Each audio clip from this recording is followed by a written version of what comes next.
오늘 말씀 같이 한번 보겠습니다. 마태복음 24장 스크린에 다 나오죠? 아니면은 여러분들 성경책을 피셔서 마태복음 24장 1절부터 14절까지 말씀을 같이 보겠습니다.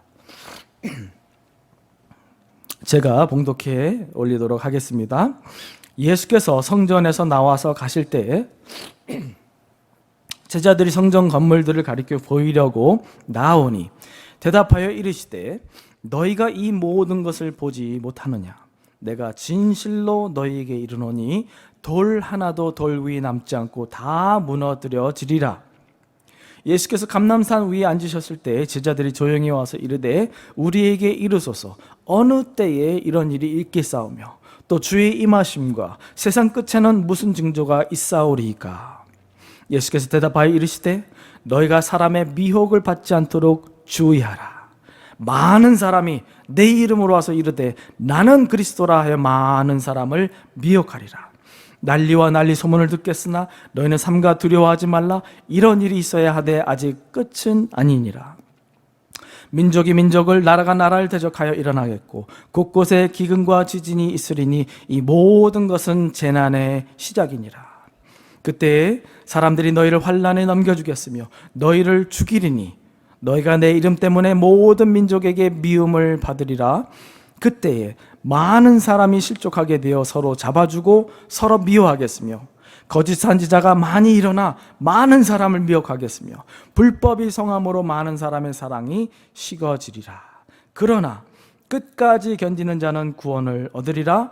이 천국 복음이 모든 민족에게 증언되기 위하여 온 세상에 전파되리니 그제야 끝이 오리라. 아멘. 오늘 마태복음 24장 말씀을 가지고 그리스도 재림의 카운트다운이라는 제목으로 여러분과 말씀을 같이 나누고자 합니다. 오늘 말씀을 읽는 가운데 여러분들 제가 좀 강조해서 읽은 부분들이 있죠.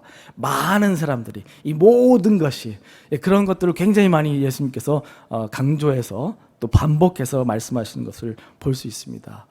마지막 때가 가까울수록 얼마나 많은 징조들이 증가하고 또 어떤 일들이 일어나는지에 대해서 예수님께서 일일이 다 집어서 말씀하시진 않았지만 대략 중요한 것들 7가지를 예수님께서 우리에게 말씀해 주고 계세요.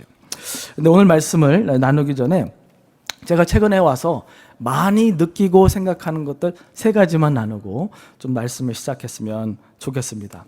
첫 번째는요, 시간은 빨리 지나간다.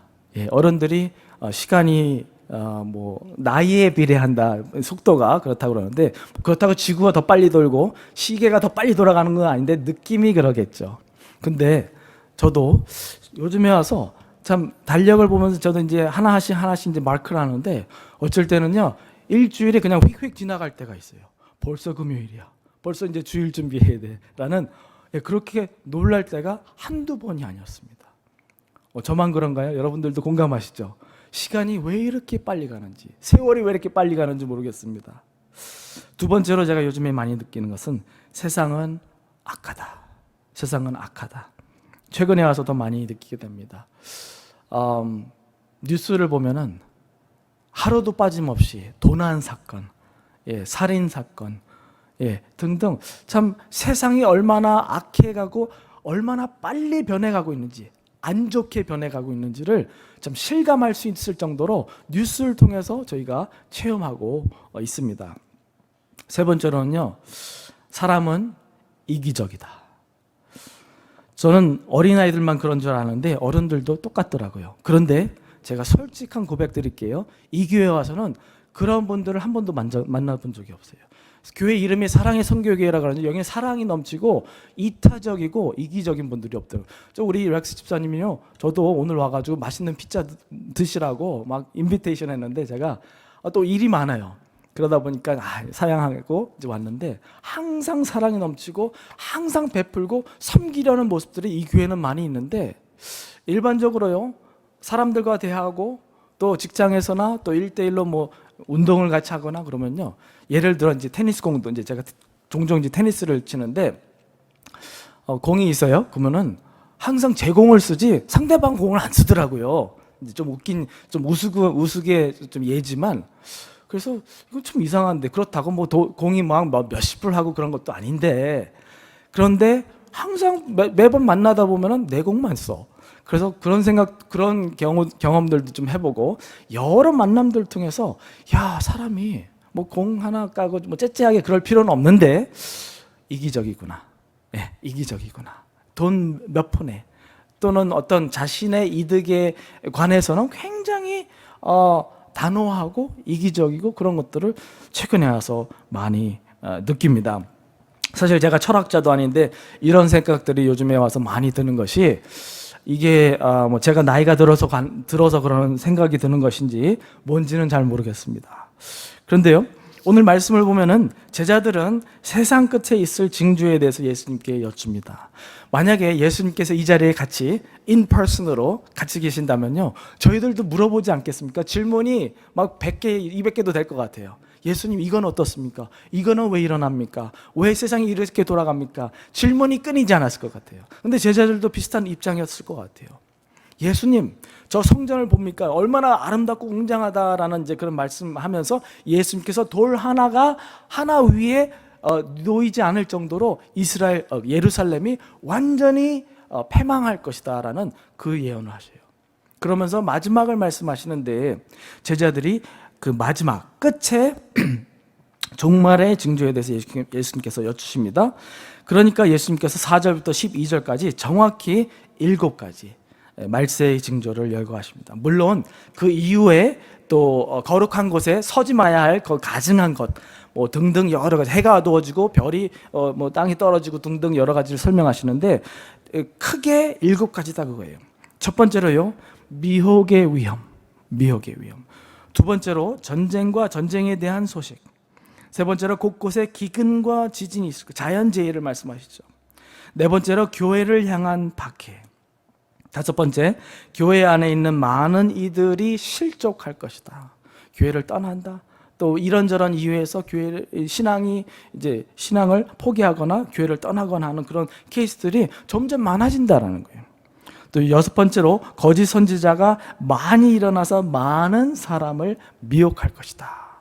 마지막으로 불법의 성함, 그러니까 악이 그만큼 더 많이 증가한다, 그런 것이죠. 7가지를 이제 열거하시는데요, 하나하나씩 좀 짚어보면서 같이 말씀을 보기를 원합니다. 첫 번째로요, 많은 적그리스도들이 등장할 것이다. 예수님께서 경고하셨어요. 많은 사람이 내 이름으로 와서 내가 그리스도다라고 하는 자들이 곳곳에 이제 일어난다라고, 이미 그런 케이스들이 많이 있고요. 한국에도 많고, 그죠?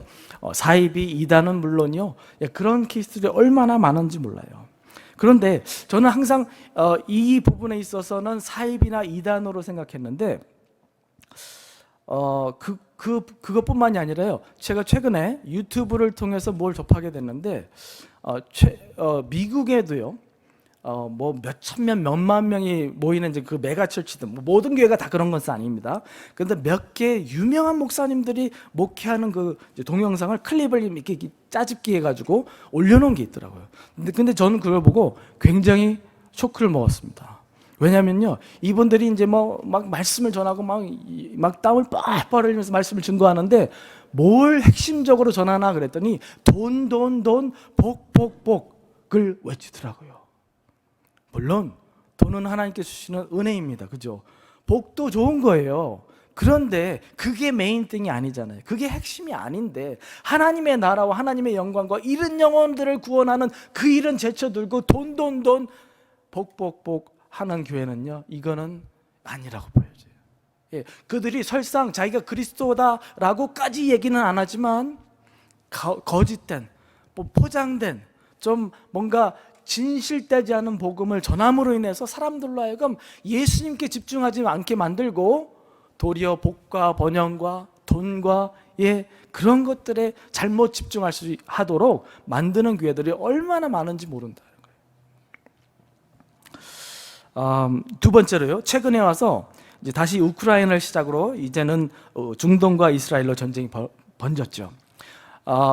작년까지만 해도요, 우크라이나 전쟁 때 미국이 이제 계속 무기를 보내고, 또 유러피언 유니언이 어떻게 해서 이제 러시아를 그것을 경계하고 하는 그런 뉴스들이 굉장히 많았었어요. 근데 더 이상 우크라이나 소식은 한 번도 들어본 적이 없어요. 근데 그 불씨가 어디로 번졌어요? 중동, 이스라엘과 가자와 이란과 그쪽으로 번졌어요. 그런데 여러분 아시잖아요. 마지막에 아마게돈 전쟁은 이스라엘 중심으로 이루어진다라는 거. 저는 이제 우크라이나 전쟁도 그렇고 여러 가지 전쟁과 그런 소문들을 들으면서 그런 이제 뉴스를 들으면서도 결국에는 성경이 말씀하시기를 이 전쟁이 마지막에는 이스라엘 중심으로 그 갈등이 벌어질 것인데 이제 그 시초가 이미 시작된 거예요. 뭐 지금 이제 라파인가요? 어디 지역을 이제 뭐 침공하지 말라, 미국은 이제 침공하지 말라, 뭐 그런 이제 여러 가지 이야기가 있는데 여하튼 이제 그 갈등이 본격적으로 시작된 거예요. 잠시 휴전은 할 수 있어도 이것이 끊이지는 않을 것 같아요. 뭐 제가 뭐 100% 장담하는 건 아니지만 여하튼 그 전쟁이 이스라엘 쪽으로 이제 옮겨졌다라는 거예요. 세상에 그 많은 전쟁과 또 갈등이 일어날 것을 예수님께서 말씀하셨는데 지금은 이스라엘로 전쟁이 번졌다라는 거예요. 세 번째로요, 이에 더 예수님께서는 끔찍한 자연재해를 말씀하십니다. 누가복음, 저희가 같이 읽지는 않았지만 누가복음 21장 11절에 보니까 곳곳에 큰 지진과 기근과 전염병이 있겠고 또 무서운 일과 하늘로부터 큰 징조들이 있으리라 라고 말씀하셔요. 마태복음에서는 한두 가지만 열거하셨지만 누가복음에서는 지진, 기근, 전염병도 말씀하셔요. 근데 여러분, 이 전염병이 뭘까요? 여러 가지 전염병들이 있었고 팬데믹이 있었지만 최근에 몇 년 전에 저희가 겪은 코로나 팬데믹. 근데요, 우리 존 파이퍼 목사님도 그렇고 많은 신학자들이 이제 얘기하는 것이 이 코로나 바이러스로 인해서 하나님께서 진짜 교회를 향한 웨이크업 콜, 그러니까 교회로 하여금 좀 깨도록 만드는 어떤 그런 일을 하지 않았을까라는 그런 추측들을 많이 해봅니다. 여러분 교회에서 느끼시는지는 잘 모르겠지만 코로나 이전의 교회의 모습과 코로나 이후의 모습이요 굉장히 다릅니다. 여러분 그런 거 직감하세요? 제가 우연치 않게 본의 아니게 지난 4월 말 그리고 지난주 금요일 이제 오늘은 이제 여기 교회로 오게 되는데 그렇다고 제가 막 여기저기 돌아다니면서 일부러 설교하는 것은 아닙니다. 그런데 샌프란시스코에 있는 교회를 갔어요. 한 4월 26일 날 수요 예배 때. 근데 헌신 예배, 오전도 헌신 예배라고 그래서 저를 이제 제가 거기서 사역을 했는데 저를 이제 초청을 했어요. 그래서 제가 갔는데 교회가 사이즈는 적지 않거든요. 그런데 전도회 임원들과 또 방송실에 있는 분들과 교역자들까지 다 해가지고 15명 정도 되더라고요. 저는 깜짝 놀랐어요. 근데 예배가 다 끝나고 이제 저를 배웅해 주신 목사님이 그러셔요. 코로나 이후로 사람들이 수요 예배도 안 나오고 금요 예배도 안 나오기 때문에 이제 온라인으로 예배 드리는 분들도 있고 출석이 주저하다라는 어떤 그런 애로사항을 저한테 말씀을 해 주시더라고요. 그런데 희한하게 지난 금요일 날도 이제 프리먼트에 있는 어떤 교회를 갔었는데 그 교회도 비슷한 상황, 거긴 10명도 안 왔어요. 그러면서 목사님이 저한테 이제 설교를 부탁하시고 장례가 있어서 한국에 가셨는데 저한테 급하게 이제 그걸 부탁하셔서 제가 이제 설교를 해드리겠다라고 해서 갔는데 카톡으로 저한테 그러시는 거예요. 유 목사, 코로나 이후로 출석이 굉장히 저조하다고. 그런 얘기를 또 하시는 거예요. 그래서 이건 우연이 아니다라는 어떻게 패턴이 이렇게 어떻게 코로나 이전과 코로나 이후가 이렇게 다를 수 있을까라는 놀람을 금할 수 없었습니다. 찬양 예배라고 그 교회가 굉장히 또 뜨거운 교회거든요. 근데 10명 남짓한 분들이 나와서 찬양을 하더라고요. 힘이 안 나더라고요. 다른 분들 다 이제 온라인으로 줌으로 예배를 드리는 거예요. 그런데요, 여러분 한번 생각해 보세요. 저희가 도대체 언제부터 안방에 떡 편하게 앉아가지고 전화기 들고 언제 우리가 예배를 드렸습니까? 제가 그걸 보면서 그런 생각을 했어요. 우리가 해도 너무한다. 열정이 식었다라는 생각했어요. 등이 따스하고 배가 부르니까 뭐 뭐 급하고 간절하고 갈급할 때는 새벽에도 나오고 철야도 나오고 주님 앞에 나와서 어떻게 해서든지 주님께 부르짖으려고 그러는데 등이 따스하고 편안해지니까 예배조차도 편하게 드리려고 하는 그런 추세로 가고 있다는 것이 눈에 딱 보이더라고요. 저는 깜짝 놀랐습니다. 코로나 탓할 필요 없어요. 예, 뭐 트래픽이 있다고 저도 사실 이제 트래픽을 놓고 기도 많이 했지만, 예, 우리 보통은 이제 우리 아이들 2명을 태우고 이제 3명에 대한 카풀을 쓸 수 있으니까 꼬실까 말까 그러다 오늘이 마지막 한글 학교 마지막이라 나 혼자 꾸역꾸역 와야겠다 그랬는데 감사하게 트래픽이 많이 없었어요. 그런데 여러분 핑계 댈 필요 없어요. 여러분 만약에 대통령이 여기 와서 매주 이렇게 강연한다고 생각해봐요. 이런 식으로 여러분 뭐라 그러는 건 아닙니다. 근데 출석을 주저하게 하고 집에 편하게 양반다리하고 편안하게 전화기로 예배 보고 강연 들을 사람이 있습니까? 다 와서 어떻게 좀 조금이라도 잘 보이려고 사인이라도 받으려고 어떻게 해서든지 추천서라도 받으려고 우리가 애를 쓰지 않을 것입니까? 그런데 왕의 왕이요 주의 주가 되신 예수 그리스도께서 성령으로 이 자리에 계시는데 우리가 그렇게 건성으로 예배 드려야 되냐라는 것이죠.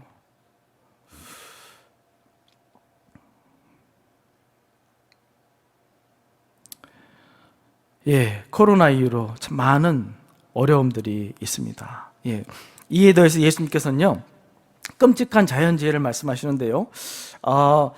최근 미국에서 중동부를 휩쓸고 있는 토네이도 그리고 홍수를 보면요, 저는 이제 항상 미국 뉴스를 보거든요, 이제 유튜브로. 그리고 가끔가다 MBC 아메리카를 봐요. 한국 방송인데 이제 미국을 커버하는 거.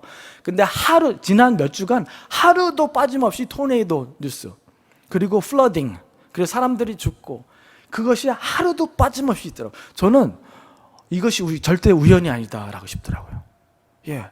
하나님께서 보여주시는 뭔가가 있다라는 생각을 많이 합니다. 또 교회를 향한 박해에 관하여 예수님께서 말씀하시길 모든 민족에게 미움을 받으리라. 우리가 예수 그리스도의 사람인 그 자체로 미움을 받고 박해를 받고 심지어는 죽임까지 받는다라고 말씀하셨는데요. 여러분 잘 생각해 보세요. 여기 이민 역사 이제 오래전에 오신 분들도 많이 계실 텐데, 제가 처음 미국에 왔을 때 30여 년 전만 해도요, 기독교인이다 그러면은 존경의 대상으로 이렇게 대우하는 그런 시대가 있었습니다. 여러분 기억하세요? 그런데요, 지금은요, 크리스천 크로스나 예수님 어떤 그런 관련된 거를 입고 나가면 사람들이 이상하게 쳐다봐요. 오히려 왕따가 되어버리는 그런 시대에 우리가 살고 있다라는 거예요. 불과 20-30년이 지나는데 그러한 영적인 분위기에 변화가 있다는 것은 예수님께서 말씀하신 그때가 더 가까웠다는 사실을 우리가 감지해야 된다는 사실입니다. 더 나아가서 예수님께서는 많은 이들이 실족할 것이다 말씀하셨는데요, 실족한다는 것은 안 믿는 사람들이 어떻게 갑자기 실족하는 것이 아니라 잘 믿다가, 그죠? 믿는 성도, 교회도 출석 잘하고 예배도 잘 드리고 선교도 가고 그러는 사람들이 시험 받아서 또는 이런저런 이유로 교회를 한둘씩 떠나게 되고, 코로나 이유로 이제 교회가 그게 두렵다, 바이러스가 있다, 등등, 집에서 예배 드리면 안 되냐라는 등등 사람들이 하나둘씩 교회를 떠나가는 그 무브먼트가 일어난다는 거예요. 그런데 지금 저희가 두 눈으로 목격하잖아요. 이 교회 상황은 잘 모르겠습니다. 근데 아까 말씀드린 두 교회가 샌프란시스코에 있는 교회도 그 지역에서 가장 큰 교회거든요. 제가 사역할 때만 해도 가장 큰 교회라고 소문났었어요. 그리고 프리먼트에 있는 교회도 우리 교단 교회 중에 최고, 이 지역에서는 최고로 열심히 하는 교회예요. 그런데 15명, 10명이에요. 제가요 지난주 프리먼트에 가가지고 이 말씀을 전하면서 강대상을 치면서 살살 쳤습니다. 찌개는 안 쳤어요. 시험 드실까봐. 강대상을 치면서 열변을 토했어요. 여러분, 주님이 여기 계시고 우리가 예수님을 향해 나아가는 모습이 그냥 방 안에 편안하게 의자에 앉아서 전화기 들고 예배하는 것이 맞습니까? 아니면은 나와서 예수님을 같이 찬양하고 함께 예배하고 함께 공유하고 함께 기도하는 초대교회 같은 모습을 보여야 되냐라는 것이죠. 아무리 사람들이 교회를 떠나고 아무리 사람들이 실족해서 또 아무리 사람들이 편하게 예배 드린다 하더라도요, 여기에 계신 분들 또 사랑의 성교교회 여러분 모든 성도님들 한 분도 빠짐없이 공예배에 열심히 참여해서 하나님 찬양하시고 뜨겁게 기도하시기 바랍니다.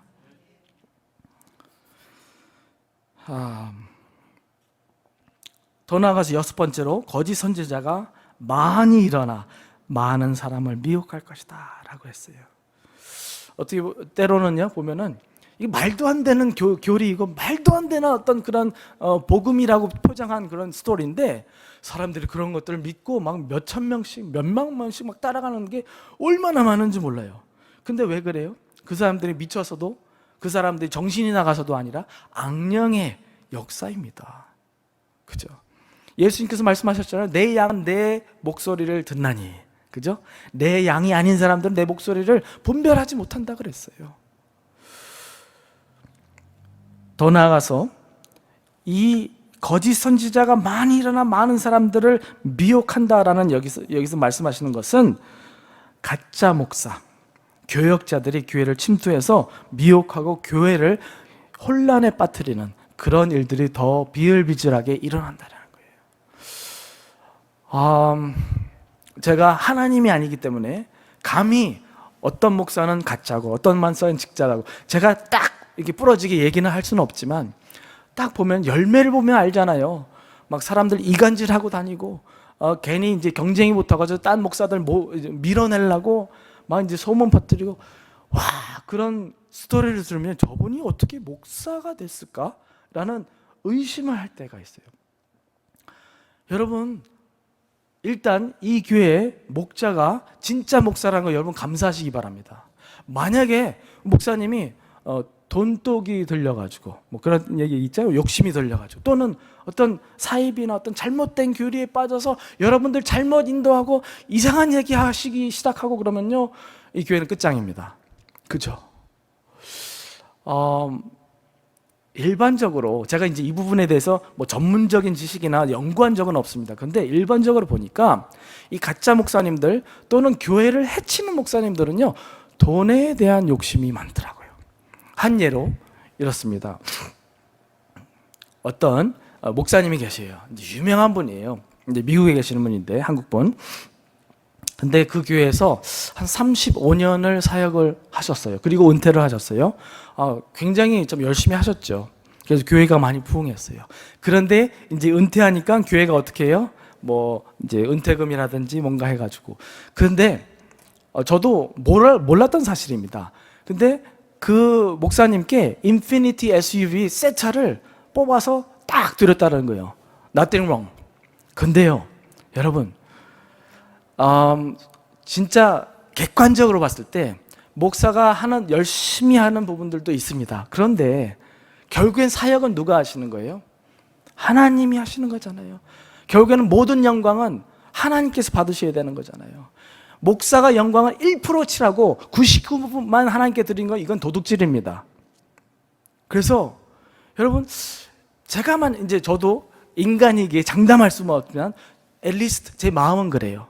만약에 교회가 막 이제 뭐 목사님 20년 30년에서 수고하셨어요. 그래가지고 뭐 새 차를 갖다 뭐 SUV 뭐 럭셔리 카를 딱 뽑아주면요 저는 사양할 것 같아요. No, 절대로.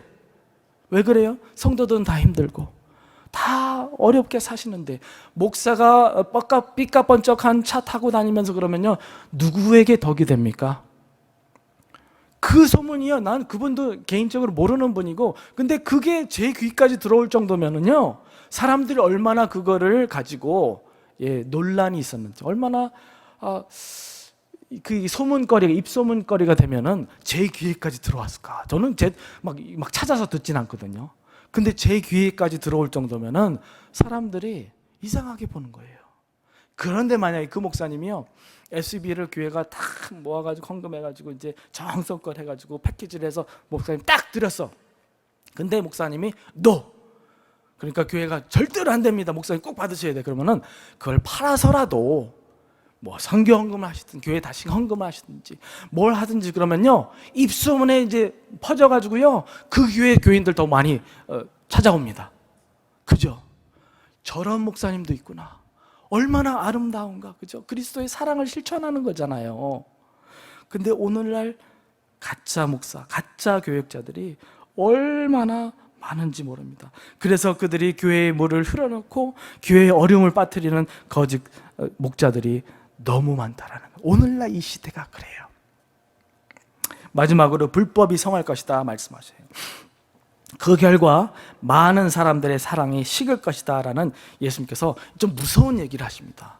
그런 violence, wickedness, 악이 증가하여 그 결과 많은 사람들의 사랑이, 아가페 사랑이 식어버린다. 여러분 사랑이 없는 세상을 한번 상상해 보세요.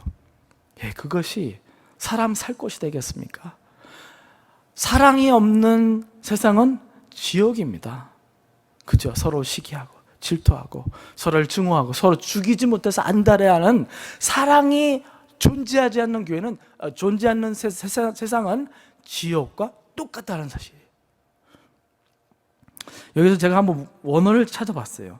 여기서 불법이 성한다라는 것이 무엇인가라고 봤더니 마치 암세포가 온몸에 퍼지듯 하는 어떤 그러한 개념의 그 증가를 의미를 하더라고요. 그리고 사랑이 식는다라는 것은 아가페, 그러니까 무조건적인 하나님의 사랑이 식어간다는 거예요. 얼마나 무서운 얘기인지 모릅니다. 제가 고등학교 9학년 때 신문 배달을 했습니다. 부모님께 감사해요. 제가 저희 형이랑 저 형님이랑 초등학교 때도 이제 한국에서 신문 도리도 해본 적도 있고 여기 와서 고학년 때 한 1년 거의 2년 했던 것 같아요. 이제 새벽 4시 반에 일어나가지고 이제 가가지고 코너에 가가지고 거기서 신문지랑 이제 잡지랑 뭐 이제 그런 거 있잖아요. 뭐 광고지랑 해가지고 고무줄 내가지고 이제 백에 다 넣습니다. 그거를 거의 2년을 했어요. 근데 그 당시만 해도요 요즘이랑 좀 달라서 일일이 하우스 투 하우스 집을 찾아가서 이제 수금을 해야 됐었어요. 그래가지고 이제 기록이 있으니까 이제 가가지고 띵동 그러면은 이제 사람들이 나와서 이제 이렇게 뭐 체크를 써주든지 뭘 하든지 그래요. 그런데요, 그 당시만 해도 이제 똑똑똑 하고 들어가면요, 어떤 분들은 과자도 주시고, 어떤 분은 팁도 주시고, 그래서 그 맛으로 했던 것 같아요. 그런데 한번 가정해 보세요. 지금 이 시대에 그런 식으로 이 동네 또는 어떤 부자 동네에 가가지고 똑똑똑 하고서는 일일이 수금하러 다닌다 그래요. 한번 상상을 해보세요. 10명 중 적어도 한두 명은 총 가지고 나옵니다. 도대체 뭔가 이 조그만 놈이 티네이저가 와가지고 뭘 받으려고 혹시라도 무기를 갖고 오면 어떻게 해야. 그런 시대로 우리가 바뀌어져 있습니다. 여러분 아시죠? 그런 거 느끼시죠? 예, 전에는 모르겠어요. 제가 청년 때만 해도 운전할 때 뭐 트렁크에 뭐가 있으면 급하게 할 게 있으면 파킹 해놓고 레드라이트 때 파킹 해놓고 트렁크에 가서 그냥 마음대로 꺼내서 이제 했던 때가 있었어요. 지금은요 못합니다. 제가 무서워서 못해요. 제가 나가면은 사람들이 막 문 잠그고 막 경계하기 막 그런 분위기가 그려지기 때문에 보이기 때문에 일부러 안 해요. 근데 세상이 그렇게 많이 바뀌었다. 세상이 많이 약해졌습니다. 여러분 오클랜드만 해도 고스트 타운 됐다라는 그런 뉴스들이 얼마나 많은지 몰라요. 그래서 인앤아웃이 문을 닫고 또 뭐죠? 칙필레가 문을 닫고 그런 뉴스들이 얼마나 많은지 몰라요. 거기에다가요 요즘에 가짜 이메일, 텍스트, 우편물이 얼마나 많은지 전에는요 모르는 전화도 그냥 받았어요. 근데 요즘엔 하도 스팸 전화가 많으니까 모르는 거 뭐 이상한 번호면 그냥 안 받아요. 시대가 많이 바뀌었습니다. 그죠? 텍스트도 전혀 모르는 사람이 Hi, how are you? 뭐 We met at the party. Do you remember? 뭐 그런 식으로 엉뚜당짠 말도 안 되는 그런 텍스트 메시지들이 하루에도 몇 기가 옵니다. 요즘 이제 기술이 발달돼가지고 이제 전화기가 다 필터해주긴 하지만 최근에 교회 이름으로 공식 우편이 왔어요. 그래서 제가 버리지 않고 그걸 이제 잘 킵해 놓고서는 이제 뭐 정부에 뭐 이제 필라웃 해가지고 보내는 거예요. Non-profit organization에 관련된. 그래서 몇 년에 한 번씩 그걸 해야 되더라고요. 그래가지고 이게 옳게 왔구나. 근데 얼마를 내야 되나 딱 봤더니 243불이에요. 근데 제 기억으로는 몇 년 전만 해도 20불인가 25불 했거든요. 근데 이게 인플레이션 때문에 이게 점프를 했나? 굉장히 이게 높아서 뭐 내야 되는 거면 내야 되지 해가지고 다 필라웃 했어요. 재정부장님께 이걸 갖다 드리려고. 근데 약간 좀 느낌이 그래서 막 찾아봤어요. 우리 교회가 지금 non-profit 살아있나 어떻게 뭐 여러 가지를 찾아봤더만 그 똑같은 문서를 non-profit 캘리포니아 거기 프랜차이즈 텍스 보드라고 그러잖아요. 거기 딱 올려놓고 X자를 쫙 그려놨어요. 이거 가짜. 이런 편지들이 수두룩하다라는 거예요. 그래가지고 그 사람은 돈 뜯어먹는 거예요. 그런 시대에 살고 똑같이 생겼어요. 똑같이 생겼어요. 와, 한바탕에 243불 날릴 뻔했습니다. 예, 그런 시대에 우리가 살아가고 있다는 거예요. 10년, 20년 전에 상상을 할 수 없는. 그저께인가 제가 이제 뉴스 클립을 가지고 올라가 그랬는데 어떤 사람은 이제 이제 돌처럼 이렇게 뭘 만들어서 몰래 카메라를 어떤 집 앞에다 이렇게 갖다 놓은 거예요. 이제 배터리로 이렇게 충전해놔가지고 그래서 감시하는 거. 그게 뉴스에 났더라고요. 와, 그렇게 무서운 세상에 저희가 살아가고 있다라는 거예요. 예. 이와 같이 예수님께서 7가지 말세의 대표적인 징조를 말씀해 주십니다. 그런데 여러분은 이 목록들을 자세히 들여다보고 이 말씀을 읽어 내려가다 보면 어떤 느낌이 드세요? 바로 지금 우리가 살아가는 이 시대가 예수님께서 말씀하신 그때다라는 거. 이미 예수님의 재림을 향한 카운트다운이 본격적으로 시작됐다라는 거. 그것을 우리가 깨달아야 한다는 거예요. 미혹과 거짓이 물밀듯이 삐집고 들어옵니다. 그런데 저희가 이런 것들을 보고도 어찌 예수님의 재림이 아직도 멀었다라고 얘기할 수 있는 것입니까? 그런데 이 7가지를 말씀하시는 도중에 예수님께서 8절에 이 모든 징조에 대해서 이렇게 표현하십니다. 이 모든 것이 진통의 시작이다. 해산의 고통의 시작이다 라고 얘기해요. 왜? 그 많은 비유법과 여러 가지 다른 방법들이 있으셨는데 왜 예수님께서 해산의 진통의 시작이라고 말씀을 하셨을까? 자녀 있는 분들은 다 아시겠지만 해산의 진통이 시작되면 어떻게 됩니까? 이제 임신했는데 이제 애가 듀데이시 가까이 와요. 근데 갑자기 하고 이제 아프기 시작해요. 그러면요 어떻게 해야 돼요? 가방 준비하고 옷 챙기고 신발 준비하고 이제 갈 준비해야 돼요. 언제 아기가 나올지 모르니까. 그런데 그 해산의 고통이 시작됐는데 남편이 가서 나 피곤하다고 자는 정신 나간 사람 있습니까? 그러다가 이혼당하죠.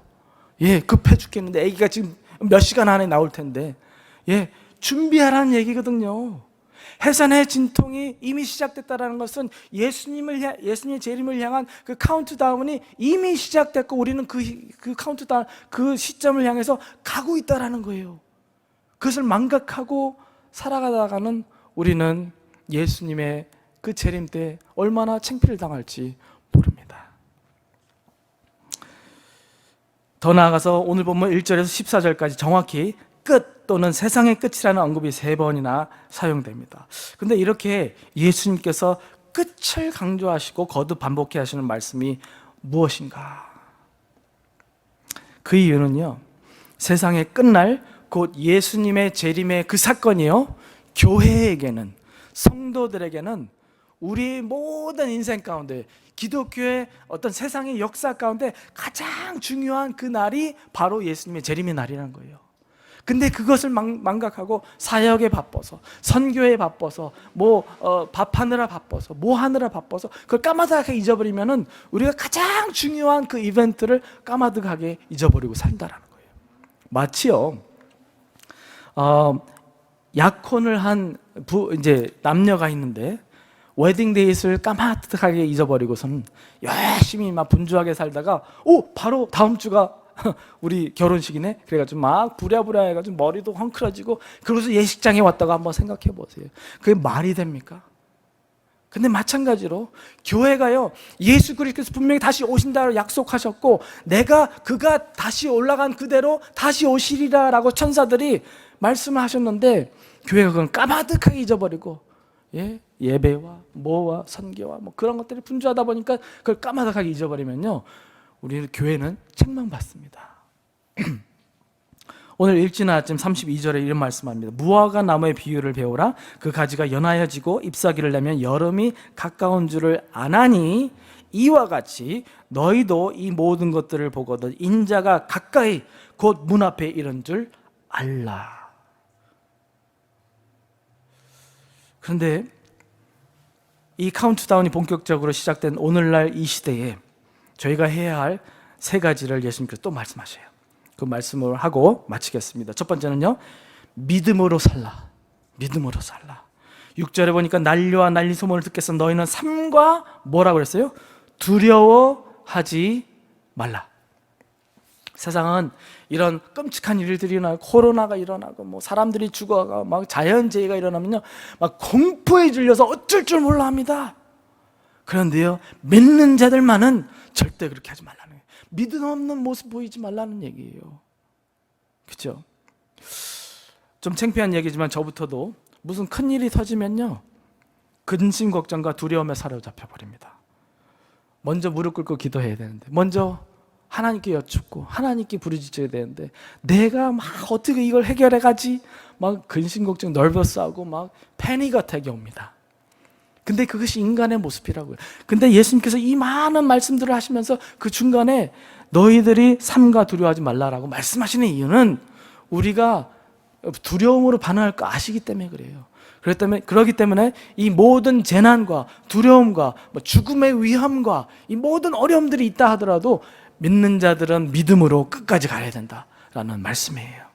누가복음 21장 16절에 예수님께서 이렇게 말씀하셨습니다. 심지어 부모와 형제와 친척과 벗이 너를 넘겨주어 너희 중에 몇을 죽이게 하겠고 또 너희가 내 이름으로 말미암아 모든 사람에게 미움을 받을 것이나 너희 머리털 하나라도 상하지 아니하리라. 너희 인내로 너희 영혼을 얻으리라 말씀하셨어요. 예수님께서 여러분 지키십니다. 심지어 우리가 순교당한다 하더라도요, 얼마나 영광된 일이에요. 그죠? 절대로 두려움과 패닉으로 반응하지 말라요. 도리어 믿음으로 끝까지 인내하라. 두 번째로 예수님께서는 12절에 이런 말씀하십니다. 불법이 성함으로 많은 사람의 사랑이 식어진다고 했어요. 명령적으로 말씀하시지는 않았지만 이게 무슨 얘기인가? 예수님께서 사용하신 용어를 잘 보면요, 불법이 증가함으로 모든 사람의 사랑이 식지 않는다 그랬어요. 식어간다라고 말씀하지 않았어요.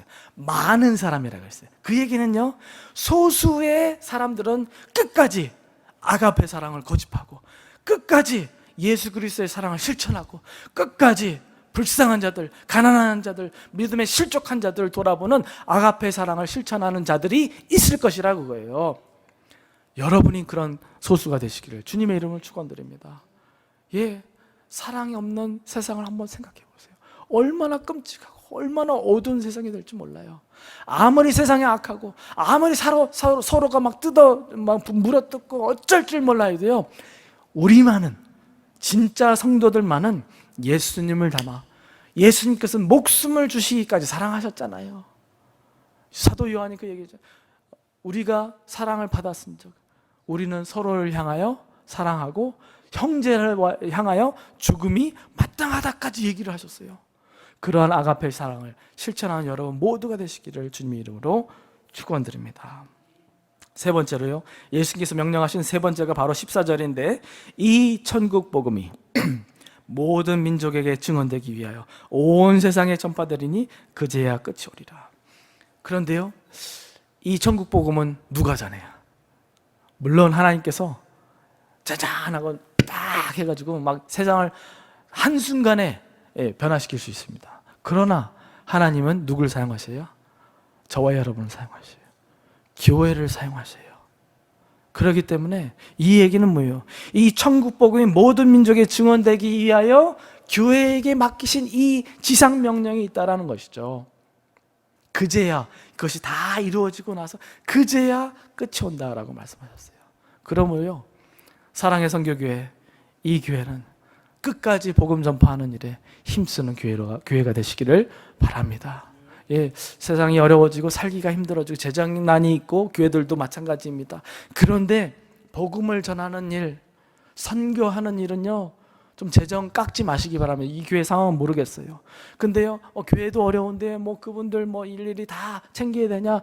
그렇게 생각하지 마세요. 우리가 좀 덜 쓰고, 우리가 좋아하는 스타벅스 좀 덜 마시고요, 좀 덜 골프 치러 다니고 조금만 절자면요, 충분히 해냅니다.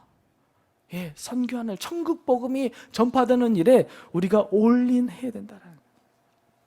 어떤 목사님이 이런 간증을 어떤 책에 적으셨더라고요. 필리핀인가 이제 거기서 선교하시는 작은 교회를 방문한 적이 있으시대요. 전체 교인 수가 20명에서 한 30명 그 사이인데, 그분이 이제 PCA Presbyterian Church of America 그 선교 이제 국장이셨고, 지금 이제 신학교 총장이 되셨는데, 그분이 이제 책을 집필하실 당시 이제 선교 여행을 하셨나 봐요.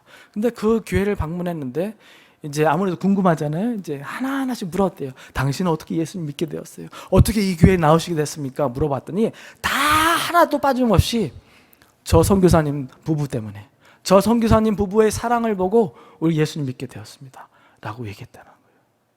근데요, 그 두 선교사님은 성공한 분들입니다. 여러분, 여러분의 자녀들이, 여러분의 손주들이, 여러분의 직장 동료들이, 주위에 있는 분들이 나 저 사람 때문에, 저분 때문에, 저 집사님 때문에, 저 전도사님 때문에 나 예수님 믿게 됐어, 그런 고백이 나오면요, 여러분 성공한 겁니다.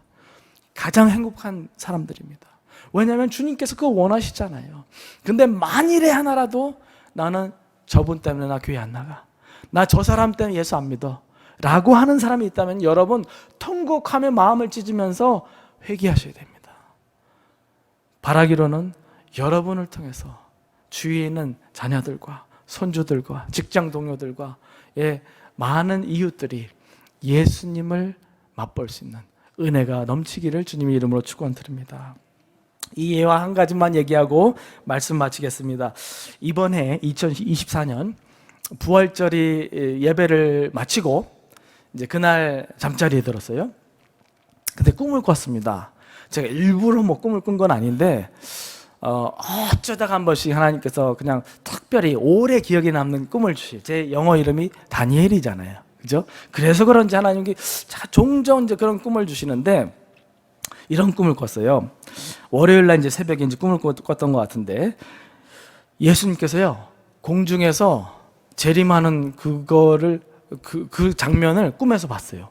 뭐 그렇다고 뭐 특별한 계시를 받았고 뭐 그런 건 아닌데, 제가 그 장면을 꿈에서 봤는데 얼마나 놀랐는지 몰라요. 예수님께서 이렇게 하시고요, 천천히 뭐가 쫙 내려오시면 더 멋있을 텐데, 일단 이렇게 하고 천천히 공중에서 이렇게 내려오시더라고요.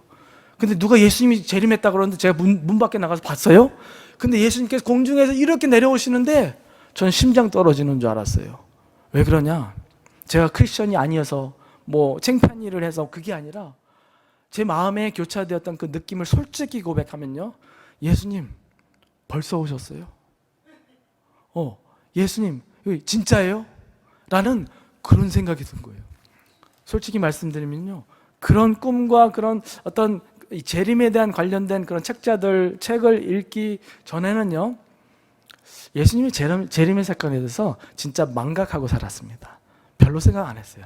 매 주일 예배 준비하기도 바쁘고, 학교에서 유학생 선교한다고 막 그거 하느라 바쁘고, 아이들이랑 놀아주느라 바쁘고, 그렇게 살았지, 예수님께서 다시 오실 그날이 언제일까 고대하며 기도하며 준비하며 살지 못했던 제 자신을 이 시간을 빌어 고백합니다. 신부가 신랑을 맞이하는데 어떻게 해야 될까요? 저희 직장 동료 중에 지금 그분이 60이 넘으신 분인데, 여자분인데, 자기 첫 딸이 이제 이번에 결혼한 6월 20 며칠 날 결혼한다고 1년 전부터 준비하더라고요. 1년 전부터 뭐 드레스부터 시작해서 뭐 자기가 꼭 안 가도 되는데 딸이랑 같이 뭐 이제 웨딩 뭐 베뉴 뭐 어디서 하는 뭐 이제 음식부터 해서 뭐 와인 뭐 그런 것까지 다 쫓아다니더라고요. 자기가 결혼한 것도 아닌데. 그러면서 30파운드를 뺐습니다. 제가 그거 보면서 한 사람에게 결혼이라는 예식이라는 것이 얼마나 소중하고 그날이 고대되고 그날을 잊어버리지 않고 그날을 카운트다운하는 것이 인간인데, 우리는 교회로서, 성도로서 우리 신랑 대신 예수님께서 오실 그날을 정확히 알지는 못하지만 그것을 기대하며 우리가 꿈꾸며 또 마음에 소망하며 얼마나 준비하며 살아가나 라고 우리 스스로가 한번 물어볼 수 있기를 간절히 바랍니다. 찰스 스펄전 목사님이 그랬다고 하죠. On my calendar, there are only 2 days. Today and that day. 예, 얼마나 참 훌륭한 말씀이에요. 사도 바울이요, 저도 이제 옛날에 그런 말씀을 읽으면서 많이 궁금해했었어요. 왜 사도 바울이 마치 예수님께서 금방이라도 올 것처럼, 예를 들어 고린도서 7장에 결혼에 대해서 얘기하면서 시대가 악함으로 언제 예수님이 올지 모르니까 결혼 안 한 사람은 차라리 안 하는 게 낫고, 결혼한 분들은 그냥 그대로 살고, 돈을 버는 사람은 마치 안 하는 것처럼 뭔가 절제한 삶을 살아가고 그렇게 얘기하는데, 분명히 사도 바울이 성령의 감동을 통해서 성경을 집필했잖아요. 그럼 성령님 거짓말 하신 거예요? 그 이후로 2000년 이후로 예수님 아직 안 오셨잖아요. 근데 하나님이 진정 원하시는 것은 무엇인가? 만일 내일이라도 아니면 오늘 밤이라도 예수님이 오셔도 준비된 마음으로, 준비하는 자세로 살아가는 것이, 이것이 주님의 뜻이구나, 그 생각을 해봅니다. 카운트다운 이미 시작됐습니다. 여러분은 어떤 마음가짐으로 살아가고 계십니까? 여러분은 어떻게 준비하고 계세요? 여러분이 예배하는 모습들, 제가 전교회에 가서 막 강대상을 치면서 막 열변했다 그랬잖아요. 우리가 이러한 정성과 이런 태도로 어떻게 예수님을 예배한다라고 얘기할 수 있어요? 우리 대통령도 얼마나 존중 깍듯이 모시잖아요. 막 차려입고 뭐 잘 보이려고. 근데 왜 예수님은 찬밥이 돼야 되냐, 그것이죠. 제가 한마디만 얘기하겠습니다. 저희 교회 이제 청년들과 또 이제 중고등부 아이들이 이제 그 중에는 이제 갓 신앙생활 한 아이들이 있어요. 근데 몇몇 아이들이 항상 지각해요. 1시 예배인데 1시 10분, 어쩔 때는 20분 늦으면은 그냥 엄마 아빠랑 대예배 저쪽 이제 본당 예배에 들어가고. 그 얘기를 하면서 그걸 보면서 저 그 생각했어요. 걔네들이 저희 학교 다니거든요. 저희 학교에서 지각하면요, 지각 하나당 15분씩 디텐션 받습니다. 어디 가서 앉아 있어야 돼. 벌 받거든요. 근데 왜 교회 오는 데는 10분, 20분, 30분을 늦냐, 그거죠. 하나님이 우습게 보이냐, 그거죠. 절대로 그러면 안 되거든요. 하나님이 은혜의 하나님이에요. 그러나 하나님은 경외로우신 하나님입니다.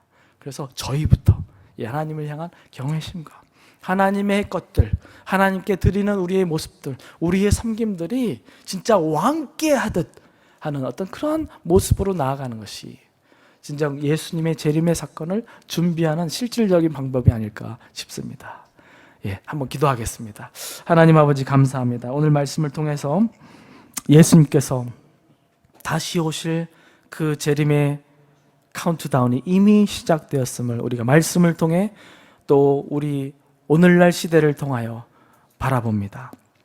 하나님, 주님께서는 분명히 다시 오신다고 그러셨고, 이런 징조들을 볼 때 바로 예수님께서 오실 날이 멀지 않았다라고 말씀하셨는데, 우리는 분주한 나머지 때로는 디스트랙트되고 너무 세상 재미에 정신이 팔려서 마음을 빼앗겨서 주님을 생각하지 않고 주님의 다시 오시는 그날을 망각한 채 준비하지 않는 그런 미련한 처녀와 같은 그런 모습으로 나아가지 않도록 주님께서 친히 인도하여 주시옵소서. 사랑의 선교교회, 사랑이 넘치고 선교하는 교회로서 주님께서 더 세워주시고 쓰임받게 하시고 또 채워주시고 하나님의 영광을 나타내는 복된 교회 될 수 있도록 주님 도와주시옵소서. 감사하고 예수님의 이름으로 기도드리옵나이다. 아멘.